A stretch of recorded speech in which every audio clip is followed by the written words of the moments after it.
Okay, minor arcana wands का fifth card that is 5 of wands, 1 2 3 4 5 wands भी इसमें है। अब हम कार्ड में देखते हैं तो कार्ड का एनवायरनमेंट एज सच कुछ नेगेटिव नहीं है, पीछे ग्रीन है मतलब ग्रोथ है, आगे बढ़ता हुआ जो टाइम होता है ना वो दिखा रहा है। अगर हम सरफेस देखते हैं वो क्या दिख रहा है, वो चैलेंजिंग सा दिख रहा है, चैलेंजिंग और बहुत ही सेल्फ एक्सप्लेनेटरी कार्ड है। कार्ड देखते ही क्या नजर आता है, difference of opinion. Fifth number किसको शो करता है, कम्युनिकेशन को, ठीक है।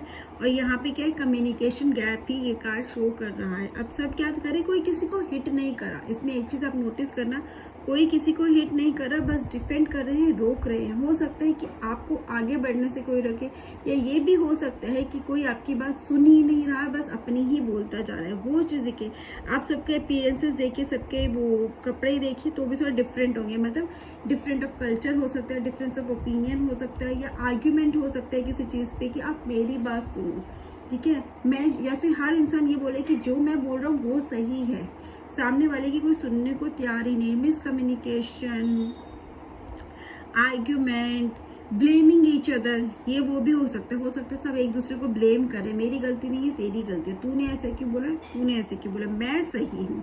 कहते हैं ना, सामने वाले को रोकना है कि मैं सही हूँ, मेरे सुन लो।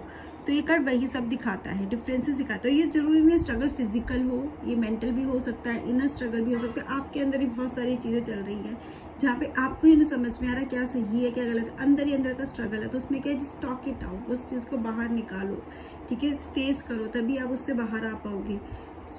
बाहर की स्ट्रगल तो हमें पता ही है कि कौन हमारी बात सुन रहा है, कौन नहीं सुन रहा, कौन हमसे एग्री कर रहा है, कौन नहीं कर रहा है। लेकिन अंदर ही अगर स्ट्रगल होता है तो वो बहुत मुश्किल हो जाता है मैनेज करना, ठीक है। तो उसके लिए सबसे अच्छा तरीका क्या है कि उसको बात करके सॉर्ट आउट करना।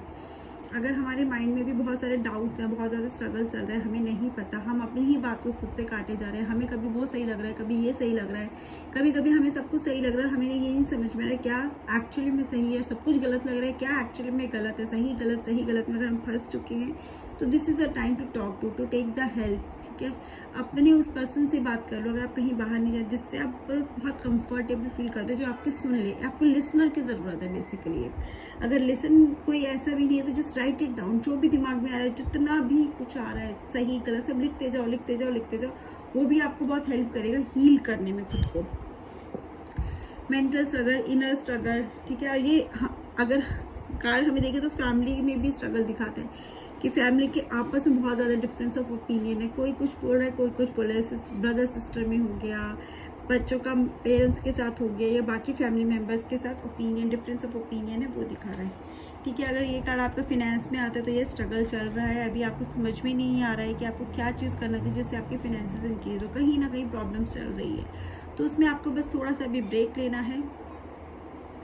अब आपको अपना ओपिनियन से पहले समझ लो, अपने ओपिनियन रखने से पहले हो सकता है जो आप बोल रहे हो बाकी सब नहीं समझ रहे हैं, तो पहले आप उनकी सुनो, उसके बाद आप अपने आइडियाज़ को प्रेजेंट करो, उसके बाद आप वो बोलो जो आप बोलना चाहते हो, तो वो आपकी भी सुनेंगे। उसके बाद जब दोनों की बात हो जाए तो डिसाइड करो क्या सही है क्या गलत है, यही एक तरीका है, राइट। स्ट्रगल तो है लेकिन। और फिनेंशियली अगर ये कार्ड आ रहा है, फिनेंस में आ रहा है, तो पर्सन फिनेंशियली स्टेबल नहीं है, वो जहाँ पे भी इन्वेस्ट कर रहा है या जहाँ पे भी डाल रहा है वहाँ पे उसको स्ट्रगल ही हो रहा है, अपनी जेब से उसके पैसे जा रहे हैं, उसको ज़्यादा प्रॉफिट नहीं हो रहा होगा। जॉब में भी है, या तो आपकी जॉब के अंदर ही कलीग से, ठीक है, सीनियर से नहीं समझ में आता आपको, वो लोग आपकी नहीं सुनते, आप उनकी नहीं सुन रहे, मतलब दोनों में वो गैप है, डिफरेंस ऑफ ओपिनियन है। तो अगेन वही चीज़ है कि आपको सिर्फ बोलना नहीं है, सुनना भी है, ठीक है।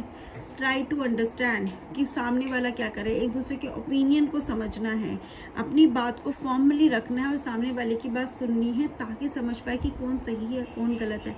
Communication is the key to solve all the differences. तो ये चीज़ आपको दिमाग में रखनी है, अगर आप सुनोगे तभी किसी की सुनोगे तभी कोई आपकी सुनेगा, बोलते रहेंगे तो हम समझ ही नहीं पाएंगे कौन क्या कहना चाह रहा है। उस केओस से, ठीक है, उस कमोशन से बाहर आने के लिए सुनना ज़रूरी है, राइट। और अगेन हर चीज़ में स्ट्रगल दिखा रहा है, रिलेशनशिप में भी आ गया तो मिसकम्युनिकेशन है, मिसअंडरस्टैंडिंग है, हेल्थ में भी स्ट्रगल ही दिखा रहा है, पर्सन को यही नहीं पता उससे प्रॉब्लम क्या है, प्रॉब्लम है बट प्रॉब्लम है कि कभी कभी तो यही नहीं समझ में आता, ठीक है।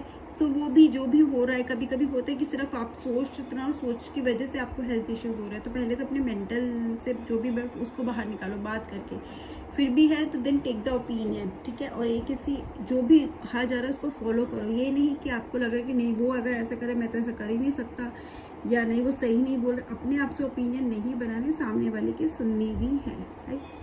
सो this call is all about struggle. Yes no में जनरली नो ही है ये कार्ड, ठीक है। ऐसा पॉजिटिव नहीं है तो नेगेटिव भी नहीं है, बट विजिबल है इसका डिफरेंस ऑफ ओपिनियन है, मिसअंडरस्टैंडिंग है, no one is listening to each other, everyone is saying कि वो सही है।